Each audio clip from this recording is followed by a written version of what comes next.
तो इससे पहले जब हमने प्रॉपर्टीज पढ़ी थी तो प्रॉपर्टीज में हमने ये देखा था कि इलेक्ट्रॉन्स के ऊपर कौन सा चार्ज है और नेगेटिव चार्ज है, ठीक है। अब ये तो हमें मालूम हो गया एक्सपेरिमेंट से, जब हमने उसको इलेक्ट्रिक फील्ड से एक्सपोज किया था तो हमने ये देखा था कि वो डिफ्लेक्ट हुई थी टुवर्ड्स द पॉजिटिव प्लेट, ठीक है, और रिपेल हो गई थी नेगेटिव प्लेट से। तो इससे ये साबित हुआ था कि इनके ऊपर जो चार्ज है वो कौन सा है, नेगेटिव चार्ज है, ठीक है। तो ये कैथोड रेज थी, ये नेगेटिव प्लेट थी और ये पॉजिटिव थी। तो जब इलेक्ट्रिक फील्ड अप्लाई की गई तो ये डिफ्लेक्ट हुई टुवर्ड्स द पॉजिटिव, जिससे ये साबित हुआ था कि इनके ऊपर कौन सा चार्ज है, इनके ऊपर पॉजिटिव चार्ज है, ठीक है। अब दूसरा जो क्वेश्चन था कि कितना चार्ज है, ठीक है, कि इनके ऊपर चार्ज तो नेगेटिव है लेकिन इनके ऊपर चार्ज कितना है। तो इसको मालूम करने के लिए मिलिकन ने एक्सपेरिमेंट किया था जिसको ऑयल ड्रॉप एक्सपेरिमेंट कहा जाता है, ठीक है। एक्सपेरिमेंट की डिटेल में नहीं जाना चाहता, ठीक है, लेकिन इतना जो है आपको थोड़ा सा इसके बारे में हिंट देता देता हूँ कि किस तरह से इसने एक्सपेरिमेंट किया था। तो अपने इस एक्सपेरिमेंट में इसने यूज़ किया था ऑयल ड्रॉप्स को, ठीक है। ऑयल ड्रॉप एक्सपेरिमेंट से मतलब ये था कि ऑयल के ड्रॉपलेट इसने यूज़ किए थे और इनको इसने ड्रॉप किया था बिटवीन द प्लेट्स, ठीक है। तो इसने क्या किया था कि ये इसने अपने पास इस तरह से अरेंजमेंट की थी एक्सपेरिमेंट्स की, ठीक है। ये जो थी इलेक्ट्रिक फील्ड थी, इलेक्ट्रिक फील्ड अप्लाई की गई थी इनके ऊपर, और ठीक है, ये हाई वोल्टेज सोर्स है, यहाँ से वोल्टेज जो थी वो अप्लाई की गई। और इसके अलावा जो है यहाँ से जो है इस ऑप्टिमाइज़र था, ठीक है, यहाँ से जो था वो स्प्रे किया गया ऑयल को, ठीक है। ऑयल को स्प्रे किया गया और ऑयल ऐसा यूज़ किया गया जिसकी मेल्टिंग एंड बॉइलिंग पॉइंट जो था वो हाई था, ठीक है। तो ऑयल को यूज़ किया गया। दूसरा जो है वो इसके अलावा यहाँ पर जो है एक्स रेज को यूज़ किया गया, ठीक है, to ionise the oil droplets, ठीक है। तो एक्स रेज यूज़ की गई, ठीक है। आप जो है वो यहाँ पर एक्स रेज, ठीक है, यूज़ की गई। और यहाँ पर जो थी वो माइक्रोस्कोप थी या ऑब्जर्वर था, ठीक है, जो इनको ऑब्जर्व कर रहा था, इन ड्रॉपलेट्स को क्या कर रहा था, ऑब्जर्व कर रहा था, ठीक है। तो ये एक आंख थी जो उनको क्या कर रही थी, ऑब्जर्व कर रही थी, ठीक है। अब हुआ क्या कि इस एक्सपेरिमेंट में साइंटिस्ट ने क्या किया था कि यहाँ से स्प्रे किया था ऑयल के ड्रॉपलेट्स को, ठीक है। अब ऑब्वियसली ये ड्रॉपलेट्स जो है वो नीचे आना शुरू हो जाएंगे, ठीक है। तो जब ये ड्रॉपलेट्स इधर हैं तो इन ड्रॉपलेट्स के ऊपर जो है वो तीन फोर्सेस लग रही हैं, ठीक है। पहली फोर्स कौन सी है, ग्रेविटेशनल फोर्स है, ठीक है। ग्रेविटी जो है, जो हर चीज़ को ज़मीन जो अपनी तरफ खींचती है, वो ग्रेविटेशनल फोर्स है। तो एक तो इसके ऊपर जो है वो ग्रेविटी लग रही है, ग्रेविटेशनल फोर्स लग रही है, ठीक है। और जो दूसरी है, तो यहाँ पर एयर भी मौजूद है ऑब्वियसली, ठीक है। तो दूसरी जो इसके ऊपर जो है फोर्स लग रही है वो कौन सी है, ड्रैग फोर्स लग रही है, ठीक है।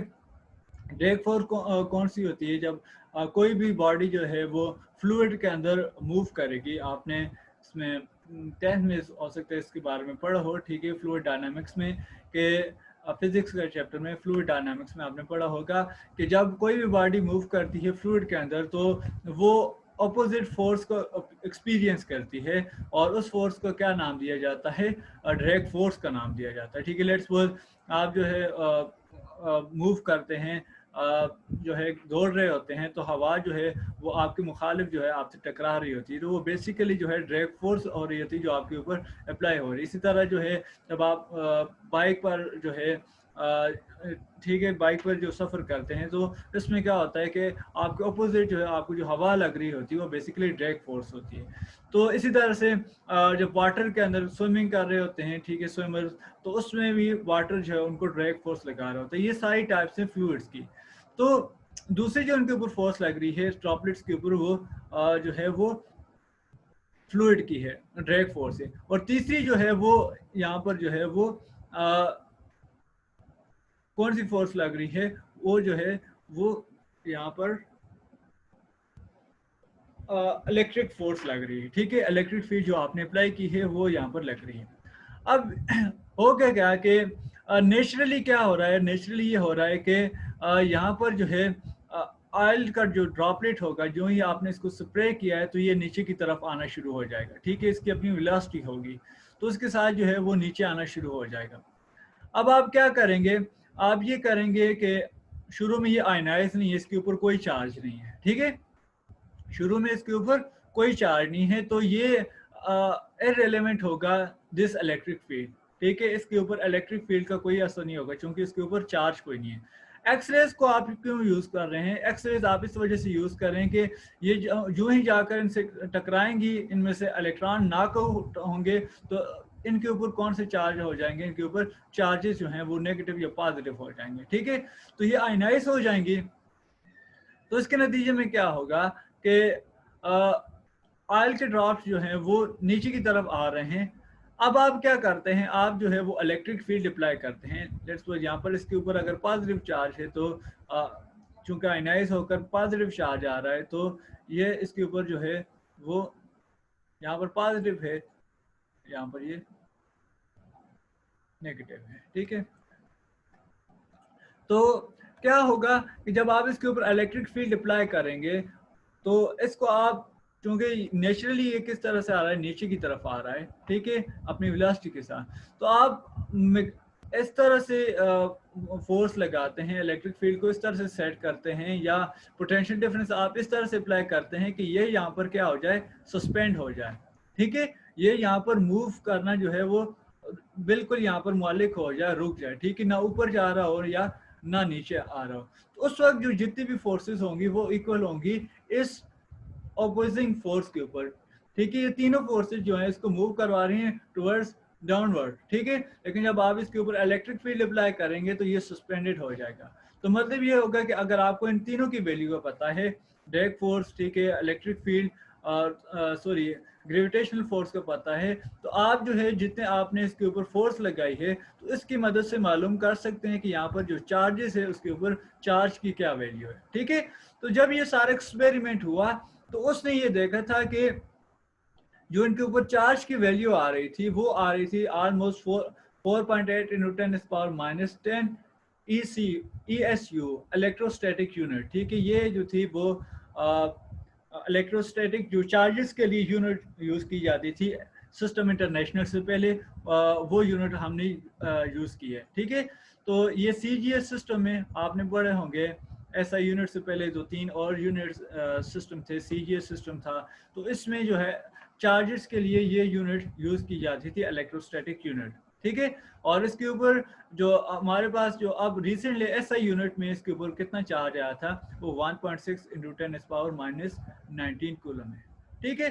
तो बहरहाल ये इस आई ड्रॉप एक्सपेरिमेंट से मिलीकर ने क्या किया था, चार्ज ऑफ इलेक्ट्रॉन मालूम किया था और वो किसके इक्वल है, 1.6 इंटू 10⁻⁻19 कूलम के चार्ज है इसके ऊपर, ठीक है। तो ये चार्ज ऑफ एन इलेक्ट्रॉन है। अब बढ़ते हैं इसके मैस की तरफ, ठीक है। तो इससे पहले जो था EM रेशो जो थी, चार्ज टू मैस रेशो जिसे कहते हैं, ठीक है, EM रेशो या चार्ज टू मैस रेशो, वो हमारे पास कितनी आ रही थी इलेक्ट्रॉन के लिए, 1.75 इंटू 10⁻⁻19 कूलम, ठीक है।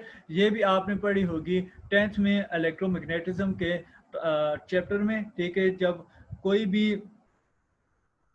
कोई भी जो है चार्ज जो है वो मैग्नेटिक फील्ड के अंदर जो है वो जाता है, ठीक है, तो वो क्या करता है, लेट्स सपोज यहाँ पर साउथ और यहाँ पर तो ये क्या करेगी, जब कोई भी चार्ज बॉडी जाती है तो इसके ऊपर मैग्नेटिक फोर्स लगती है जिसकी वजह से इसका जो पाथ होता है वो स्पाइरल हो जाता है, ठीक है।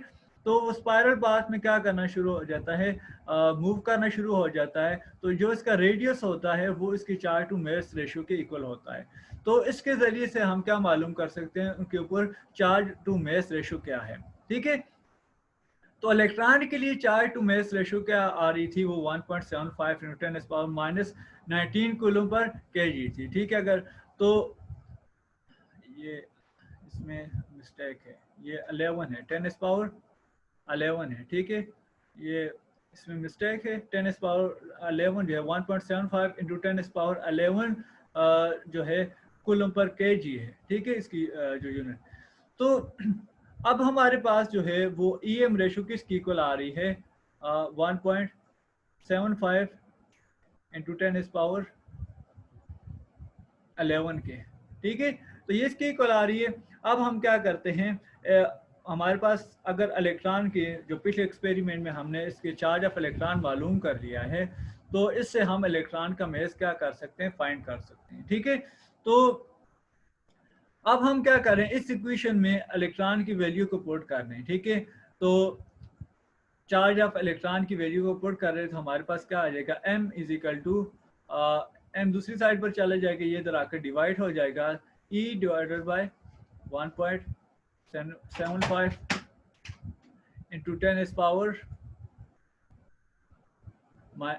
इंटू 10 इज पावर 11, ठीक है। तो जब हम चार्ज ऑफ इलेक्ट्रॉन हमारे पास किसकी इक्वल आया था, 1 टू 10 इज पावर -19, और ये आएगा 1.75 इंटू 10 इज पावर 11, ठीक है। तो जब आप इनको डिवाइड करेंगे तो आपके पास मेस ऑफ इलेक्ट्रॉन कितना आएगा, 9.1 इंटू 10 इज पावर -31 kg या 9.1 इंटू 10 इज पावर -28 ग्राम आपके पास जो है इलेक्ट्रॉन का मेस है। तो ये कितना है, इलेक्ट्रॉन का मेस जो है वो इस तरह से फाइंड किया गया। पहले चार्ज मालूम किया, ठीक है, चार्ज टू मेस रेशो मालूम की, और उससे हमने उसके अंदर जो है चार्ज की वैल्यू पुट करके मेस ऑफ इलेक्ट्रॉन जो है वो मालूम कर लिया, ठीक है। तो इस तरह से मेस ऑफ इलेक्ट्रॉन जो है वो मालूम किया गया।